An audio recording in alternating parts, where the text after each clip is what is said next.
बिस्मिल्लाहिर्रहमानिर्रहीम, अस्सलाम वालेकुम। जैसे पूरी दुनिया को पता है, पूरा पाकिस्तान को पता है और आज खुद वज़ीर आज़म, स्पीकर, बाकी सब ने देख लिया कि अपोजिशन का तादाद मुकम्मल था। हमारे पास अक्सरियत है कि हम वज़ीर आज़म को अदम एतमाद में शिकस्त दिलवाएं। आज ये नज़र आते हुए आखिरी मौके पे स्पीकर साहब ने गैर आईनी काम किया है। पाकिस्तान का आईन तोड़वाया गया है। पाकिस्तान के आईन को तोड़ने का सज़ा वाज़ेह है। अदम एतमाद का वोटिंग आज ही होना है आईन के मुताबिक। यूनाइटेड अपोजिशन ने ये फैसला किया है कि हम नेशनल असेंबली में धरना देंगे जब तक हमारा आईनी हक ना दिया जाए, और हम अपना लॉयर से इस वक्त आज ही अभी सुप्रीम कोर्ट पहुंचेंगे कि हमारा पोलिंग, हमारा अदम एतमाद का वोट आज ही किया जाए।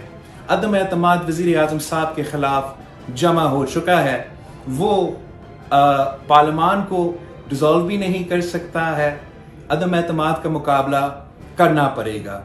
स्पीकर साहब अगर ये सोच रहा है कि वो हाउस फरोग भी कर सकता है, हमने स्पीकर साहब के खिलाफ भी अदम एतमाद जमा करके ये ऑप्शन भी उनसे छीना है।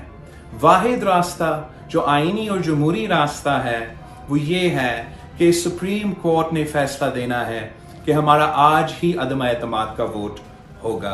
ये बचकाना हरकत, ये मैदान से भागना इमरान खान ने अपने आप को एक्सपोज कर चुका है। मैं पाकिस्तान के अवाम से अपील करता हूँ कि आप आईन के साथ थे, जमहूरियत के साथ थे, और हम किसी कठपुतली को, किसी गैर जमहूरी शख्स को आपके हक पे डाका मारने की इजाज़त नहीं देंगे। खान साहब ये झूठा बैरून अक़वामी साजिश करा के वज़ीर आज़म के इलेक्शन से भाग रहा है, अदम एतमाद से भाग रहा है। इंशाअल्लाह ताला YouTube पर गुगली टीवी देखने के लिए youtube.com की सर्च बार में गुगली टीवी टाइप करें। गुगली टीवी के पेज पर सुर्ख रंग के सब्सक्रिप्शन वाले बटन पर क्लिक करना ना भूलिए। YouTube पर अपलोड होने वाली वीडियो से बाखबर रहने के लिए बेल आइकॉन पर क्लिक कीजिए। आपको हर नई आने वाली वीडियो के बारे में नोटिफिकेशन मौसूल हो जाएगा।